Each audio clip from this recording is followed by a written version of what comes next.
রাফসান ভাই আজকে নাকি 30 বছর গ্যারান্টির আপনার সেট নিয়ে আসছেন রাজকীয়। ঠিকই শুনছেন ভাই, আজকে 30 বছর গ্যারান্টি এবং রিপ্লেস চেঞ্জ।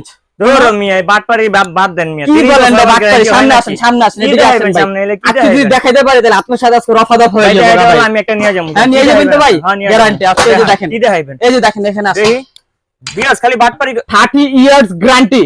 ভাই ধরা খেয়ে গেলাম তো ভাই। ধরো তো খাইছে নেবে, আপনি না বুঝা কি কারণে বললেন? ভিউয়ার্স আমি কিন্তু আপনাদের মতই ভাবছিলাম যে রাফসান ভাই কিন্তু বাটপারি করতেছে, কিন্তু কোনো বাটপারি নাই ভাই। প্রোডাক্টটা আমি আসলে এখানে দেখলাম, এখানে কিন্তু লেখা আছে 30 ইয়ার্স গ্যারান্টি। ঠিক আছে, মানে এই গ্যারান্টিটা কিসের উপরে দিচ্ছেন আসলে? পুরো বডির উপরে ভাই, পুরো বডির উপরে। যদি জং ফালাইতে পারেন, কালো করতে পারেন, যদি লিকিন উঠাইতে পারেন, একদম চেঞ্জ করে দেব। 30 বছর গ্যারান্টি। জি চেঞ্জ, 30 বছর চেঞ্জ, কোনো ওয়ারেন্টি না কিন্তু গ্যারান্টি। ম্যাগনেট আছে? অবশ্যই আছে। দেখি তো একটু ম্যাগনেটটা দেখেন। এটা কয় কেজি ভাই দেখেন তো? না হইলে তো হাফ কেজি হবে ভাই। এই জিনিস দিয়ে দেখাবো, এই জিনিস দিয়ে ধরা খেয়ে যাবেন কিন্তু না ম্যাগনেট। না এটাই দেখাবো ভাই। কি তো ভাই, এই যে দেখেন।